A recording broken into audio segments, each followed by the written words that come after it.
Shalom, rekan-rekan kekasih-kekasih Tuhan Yesus Kristus yang berbahagia dan diberkati Tuhan. Senang sekali sukacita di dalam Tuhan Yesus Kristus. Mari kita berdoa bersama-sama sebelum kita diberkati oleh firman Tuhan. Kita berdoa. Bapa di sorga, kami bersyukur dan bersukacita bahwa kasih anugerah Tuhan itu tidak pernah terbatas dalam hidup kami. Tuntunanmu, penyertaanmu, berkatmu senantiasa kami rasakan sampai hari ini. Pimpin dan sertai kami mau menerima sabda firman Allah. Dalam nama Tuhan Yesus, firman hidup itu kami berdoa. Amin. Perenungan firman Allah pada kesempatan yang indah dan berharga dan mulia ini terambil dalam Filipi pasal 4 ayat yang kedua hingga ayat yang ke-9. Demikian firman Tuhan. Nasihat terakhir. Eudia kunasihati dan Sintike kunasihati, supaya sehati sepikir dalam Tuhan. Bahkan kuminta kepadamu juga Sunsugos temanku yang setia.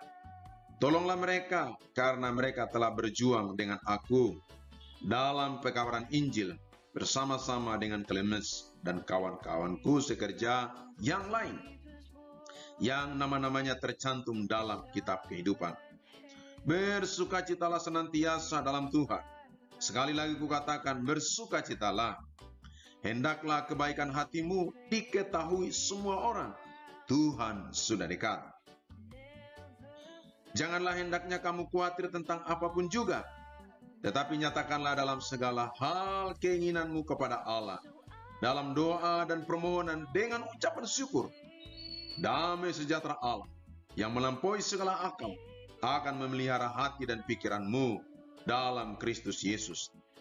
Jadi akhirnya saudara-saudara, semua yang benar, semua yang mulia, semua yang adil, semua yang suci, semua yang manis, semua yang sedap didengar, semua yang disebut kebajikan dan patut dipuji, pikirkanlah semuanya itu. Dan apa yang telah kamu pelajari dan apa yang telah kamu terima dan apa yang telah kamu dengar dan apa yang telah kamu lihat padaku, lakukanlah itu, maka Allah sumber damai sejahtera akan menyertai kamu.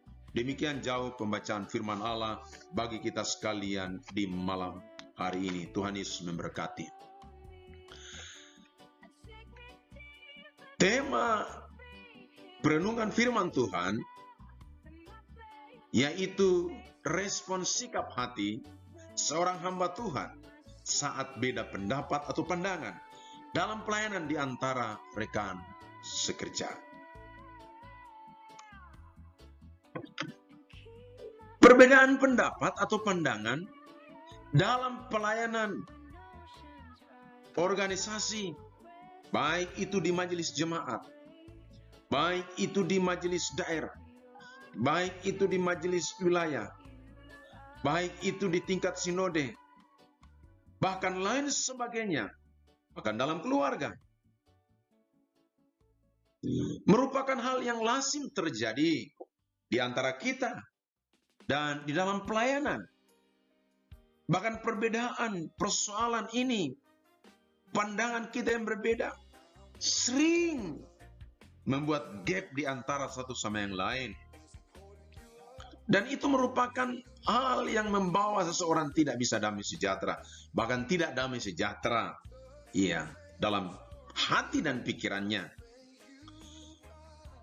Menyikapi semua yang ada dari sebuah perbedaan persoalan itu, kita tidak mengedepankan egosentris kita, tetapi bagaimana mengedepankan nilai-nilai kebenaran itu yang menjadi dasar bagi kita.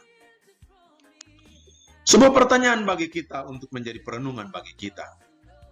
Bagaimana sikap hati kita dalam menyikapi perbedaan yang terjadi di antara rekan sekerja yang kadang-kala membuat kesehatian kita, bagaimana kita mau sepikir, Kita mau sependapat. Tapi kadang-kala perbedaan itu muncul. Perbedaan itu adalah merupakan sebuah seni dan indah. Bagaimana caranya agar kesatuan, kesehatian itu tetap terbangun? Pertama, dari pembacaan firman Allah ini, di dalam pasal 4, di pasal 4 ayat 2 hingga ayat yang ke-9, terdapat 3 hal penting. Yaitu secara khusus bagian pertama, yaitu ayat 2 dan ayat yang ke-3. Di situ dikatakan, Eudia kunasihati, Sintike kunasihati, supaya sehati sepikir dalam Tuhan. Eudia kunasihati, Sintike kunasihati, dalam terjemahan kunasihati artinya, yaitu para kalau. Artinya bahwa aku Rasul Paulus, Bapak rohani, memohon, ya, dia memohon kepada Eudia dan Sintike yang sama. Apa yang harus sama? Yaitu sama harus mempunyai pikiran yang sama di dalam Tuhan Yesus Kristus. Pikiran yang sama itu yang akan membawa seseorang, pikiran yang sama di dalam Yesus Kristus, hati yang sama di dalam Yesus Kristus, pendapat yang sama untuk Tuhan Yesus Kristus. Pikiran Eudia dan Sintike, pikiran kita semua, yaitu kepada Tuhan yang disebut Kurios dalam pembacaan ini, yaitu dia adalah pemilik atau dia adalah Tuhan. Jangan karena pikiran kita persoalan keinginan, jabatan, masalah berkat, keinginan daging semata. Tetapi semua itu hati dan pikiran kita harus sama, yaitu untuk Tuhan Yesus Kristus. Jika terjadi perbedaan di antara kita, entah ketika seseorang melayani, perbedaan-perbedaan terjadi, dipengaruhi oleh karena mungkin motivasi. Perbedaan itu terjadi karena mungkin keinginan, kesenangan semata, atau kepuasan, atau juga ada visi khusus. Ya. Namun semuanya itu harus berpusat kepada Tuhan, atau dia Tuhan yang menjadi pemilik daripada pekerjaan pelayanan ini. Kita bukanlah pemilik, kita bukan Tuhan, tapi kita adalah budak atau doulos atau pesuruhnya Tuhan Yesus Kristus. Jadi sebagai seorang pesuruh dari Tuhan Yesus, kita adalah pengerja-pengerja di kebun anggurnya, maka kita punya tugas adalah lakukan apa yang menjadi perintah daripada Tuhan atau pemiliknya itu. Maka firman Allah berkata, damai sejahtera yang melampaui akal dan pikiran akan memelihara kita sekalian. Sukacita besar sampai hari ini bahwa kesatuan terjadi walaupun ada perbedaan. Iya. Kesehatian, sependapat, semua terjadi sampai hari ini. Dan tetap terbangun kokoh sebab kita memiliki pikiran yang sama untuk Tuhan Yesus Kristus. Haleluya. Yang kedua, bagaimana cara agar kita tetap membangun kesatuan, kebersamaan, walaupun kadang terjadi perbedaan di antara satu sama yang lain, yaitu tetap bersuka cita dalam Tuhan dan berbuat baik. Haleluya. Tetap bersuka cita di dalam Tuhan dan teruslah berbuat baik. Ayat 4 dikatakan sampai 5 demikian. Bersukacitalah di dalam Tuhan. Sekali lagi kukatakan, bersukacitalah. Hendaklah kebaikan hatimu diketahui semua orang.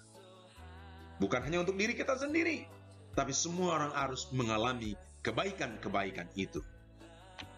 Ayat 4 dalam terjemahan bahasa Indonesia sehari-hari dia bilang, semoga kalian selalu bergembira. Wow, bergembira. Mengapa kita selalu bergembira di dalam Tuhan?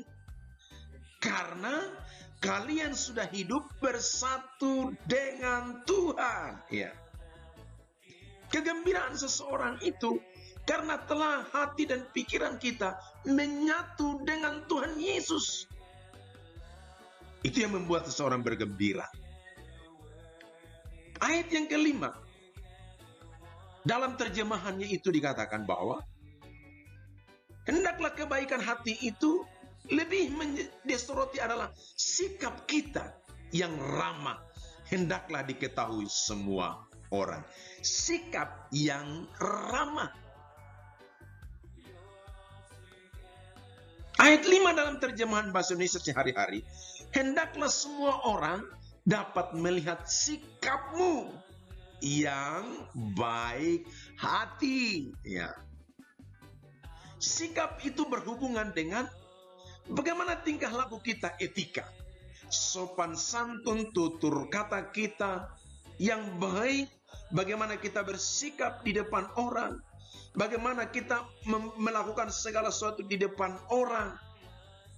Tetapi juga baik hati itu berhubungan dengan apa? Sesuatu yang kita tunjukkan, kita lakukan.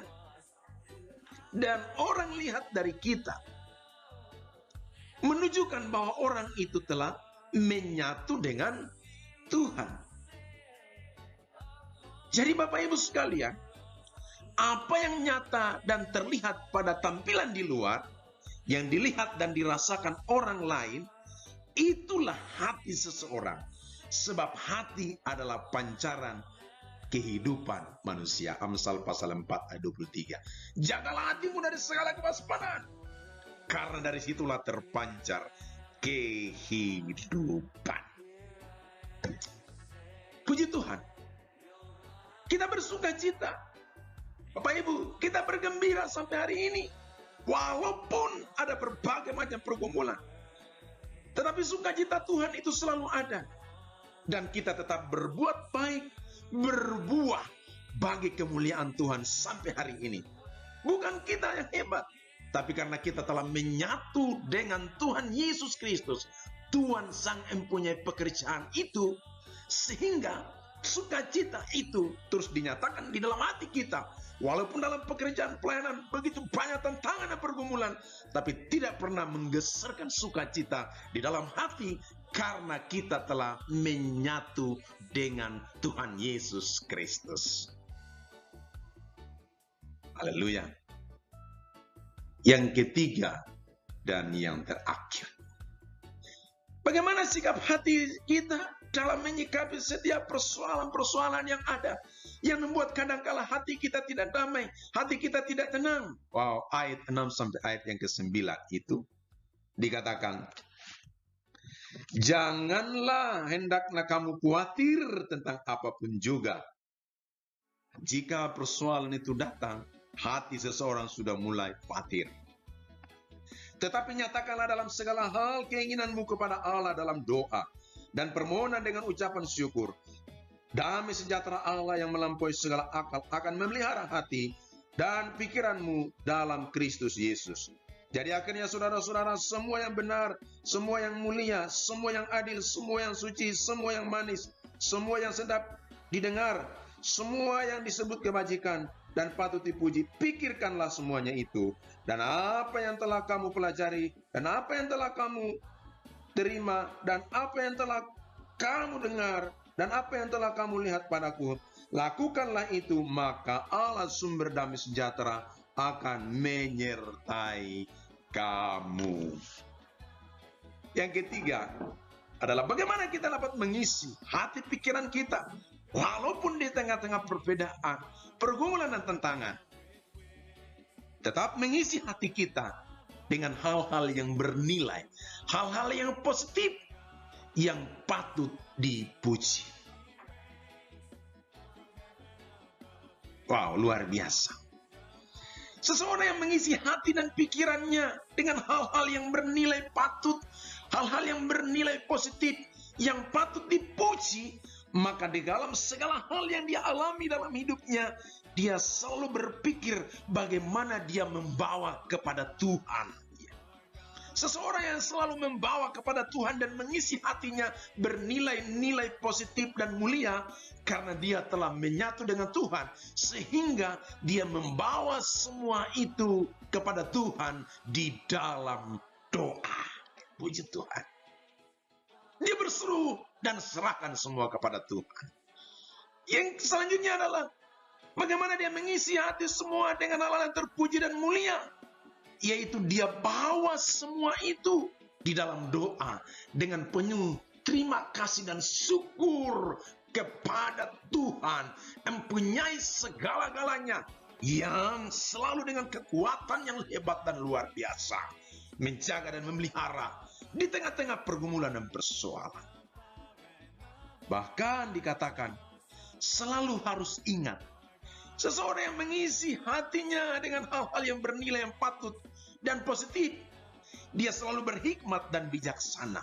Sehingga semua hal itu terjadi, dia selalu ingat akan nasihat atau pengajaran firman Tuhan yang diajarkan oleh Tuhan Yesus. Secara khusus jemaat di Filipi, yaitu Rasul Paulus, senior-senior, pimpinan-pimpinan yang dipakai oleh Tuhan, yang memberikan ajaran, nasihat, petua bagi kita. Maka itu yang ada di hati kita, mengisi kita dan menguasai kita. Bahkan ayat yang ke-9 bahwa apa yang telah kamu pelajari, apa yang telah kamu lihat, apa yang kamu telah dengar, artinya bahwa semua hal itu yang dialami, kita selalu membawa segala sesuatu itu mengikuti teladan-teladan yang mulia, yaitu selalu mengikuti teladan daripada Tuhan Yesus Kristus. Sabar, taat, menghadapi semuanya itu. Dan juga teladan daripada Rasul Paulus dalam melayani jemaat. Dengan semua keadaan yang ada, dia tetap dengan hikmat, dengan penuh ketabahan, kesabaran, menghadapi semuanya itu. Puji Tuhan. Kesimpulannya adalah, bagaimana sikap hati, respon seseorang saat beda pendapat dalam pelayanan. Yang pertama adalah tetap menjaga kesatuan dan kesehatian di dalam Tuhan di antara rekan sekerja. Jaga kesatuan, kesehatian kita harus dijaga, kebersamaan itu. Yang kedua, jangan lupa bersukacita. Tetap bersukacita dan teruslah berbuat baik selagi kita masih ada. Perbuatan baik kita, nama Tuhan dipermuliakan.